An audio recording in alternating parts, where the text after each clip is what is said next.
Yes, ready, start. Sir, I would suggest for the consideration of the house, and this is what we have been attempting to do in our science and technology plan also.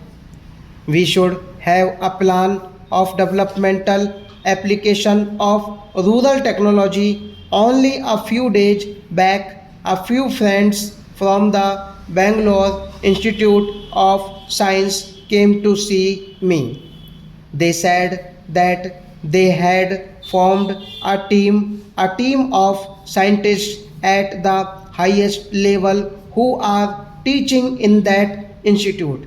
They said they decided to go to a village about 70 miles away from Bangalore and settle down there and then identify the problems they are trying to find out how science and technology could be applied for the purpose of improving backwardness there, for the purpose of improving the productivity, for the purpose of bringing about a better environment. There have been had some short term experience in functioning in that village. They told me that they were encouraged very much not only by the results which are coming out of their experiments but by the response from the scientific community. It is obvious from this perhaps that each high level scientific, technological, or technical institute should be asked to take over a specific area and concentrate their efforts there to find out how science and technology could be applied for the purpose of better development of that area and to increase the productivity. Therefore, it is only science and technology which could provide the answer to remove this backwardness, and it is on the basis of this alone that we would be able to tackle many of the problems with which we are confronted, whether it is unemployment or the removal of poverty, particularly in the rural areas. So, this is the answer for that. The honorable members talked about rural indebtedness. Rural indebtedness is also due to the feudal traditions which have been continuing bonded labor and other things. All these will have to go, and it is not merely this indebtedness but also the exploitation of the rural poor by the private money lenders which has to go. My honorable friend pointed out this thing. As far as Bihar is concerned, it is a coal mine area.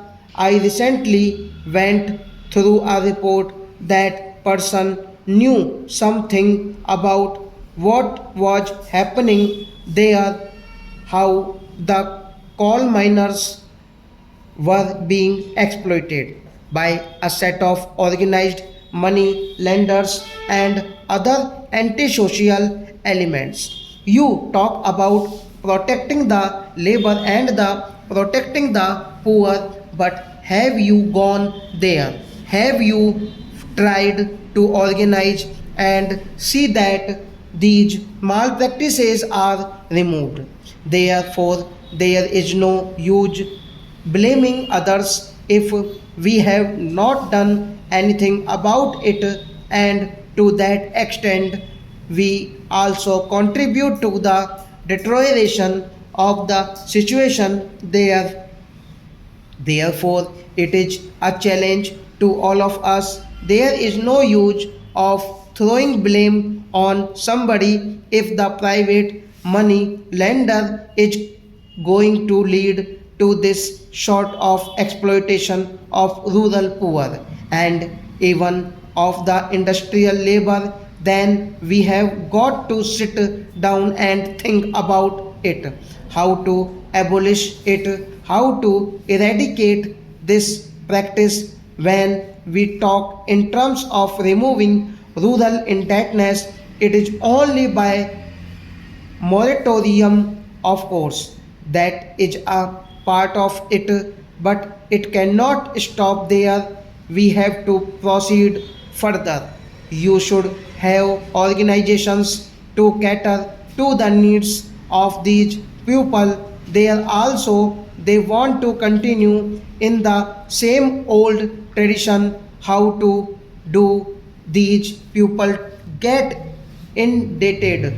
They get indebted because they want to imitate the rich in performing their marriages. They want to have the same funeral ceremonies. They want to have the same birth ceremonies, and therefore some of their indebtedness starts with this wasteful expenditure. Therefore, the social customs is a thing which stands in the way, but for this social customs, who sets the pattern?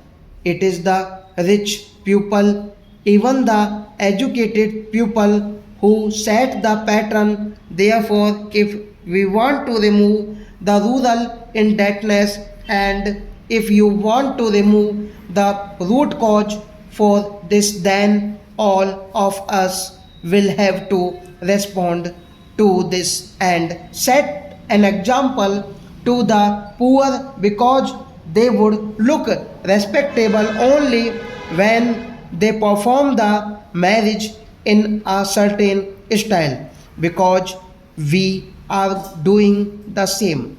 When we talk about the rural indebtedness, let us not tackle the rural indebtedness in isolation unless we take or attack the social customs which lead to the wasteful expenditure. Even this rural indebtedness cannot be tackled in an effective way, so it has to be looked at as a whole and not in isolation. We should to look at it from that point of view. It is the educated group, the richer section of the people, who spoil the poorer sections by their own wasteful expenditure. I am coming to dowry.